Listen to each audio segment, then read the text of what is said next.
Well, it's the first week of June. Liverpool won the footy.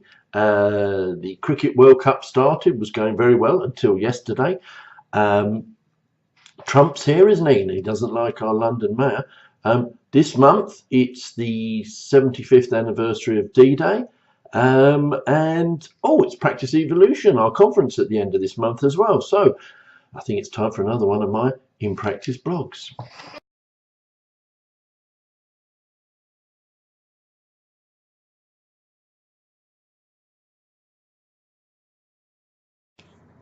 The theme of this blog this month is about being professional as an accountant and being in practice, being professional in practice.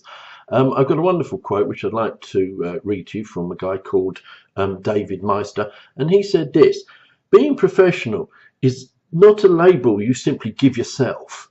It's a description you hope others will apply to you, which I think says it all. As an accountant in practice, and again, I take a look at most people's websites and they all say things like, as a professional accountant. People as accountants say, oh, we're professional people. But just saying you're professional, does it make you professional? Of course it doesn't. Having a string of letters after your name, does that make you professional? No, it doesn't.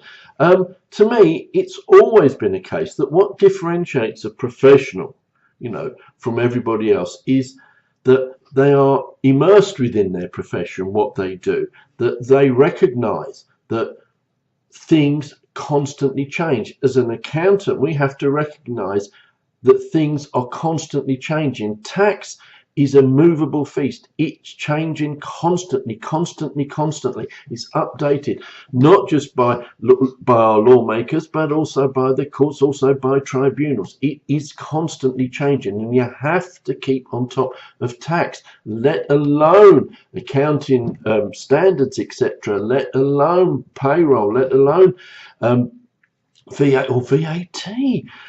Everything is constantly changing, and to me, a true professional recognizes this and devotes a significant amount of his or her time to keeping on top and to spending that time wisely in additional education. Some people call it CPE, some people call it CPD, call it what you will, but to me it's about understanding, it's about learning, and learning never stops, it never ends, and especially as an accountant, it most definitely never ends. You cannot rest on your laurels. What we're seeing now is a lot of people are thinking, well, I can maybe spend less time on that because I've got tech. The tech will fill in my knowledge gap. Is that the case? Is that the case with you? Are you thinking that? Well, please be careful, because tech doesn't always get it right. Artificial intelligence, automated intelligence, it's a wonderful thing, AI. But if the tech gets it wrong, who are you going to hold responsible? The client's hardly likely to sue your software provider, is he? No, he's going to sue you if you get it wrong, because you over-relied on technology to cover a tech gap, to cover a knowledge gap. Being professional means you have to spend the time on keeping up to date, and also part of that means recognizing that there are times when you do not know, that something, you are uncertain. That means taking a step back and saying, you know what, I'm actually not sure about this, and going and seeking help and getting specialized help to help you get through this. Being professional, you can't just say it, you have to actually do it.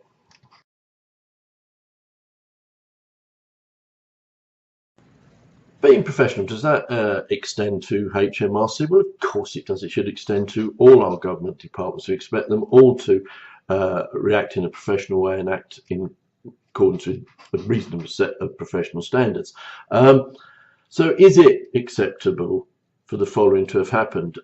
As a lot of you already know, we have a LinkedIn group called HMRC Watch, and people write in and send stuff that's happening between vis-a-vis them and HMRC. And we had one come in just recently which said the following. I'll read it out so I don't want to get it wrong. It said, Tony, is it acceptable to ring the HMRC agent helpline and get the following recorded message? We can't deal with your call currently. All our staff are busy on other calls. Please try later or search the internet for help. Goodbye.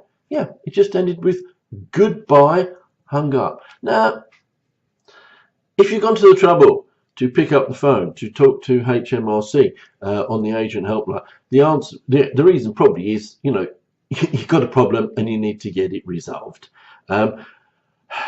If you're going to provide a service, if this is the service you're going to provide, then you need to provide it. Be professional, provide it. To simply say, basically, go away, is not being professional in any which way, shape, size, or form. To do that, call will probably be logged, well, not logged, but have been recorded, and it will have said that the call was actually answered. You know what I mean? When you look at the statistics, it was answered by someone saying, go away. Look, this is not professional. This is not acceptable by any standard, is it? HMRC, they talk a lot. They talk the talk about understanding. They talk the talk about trying, and then they say, basically, go to the internet, do a search. Bearing in mind, let's be 100% honest, YouGov, the website's pretty poor. Go there, do a search, and anyway, goodbye, tough luck. Is it professional? I think not.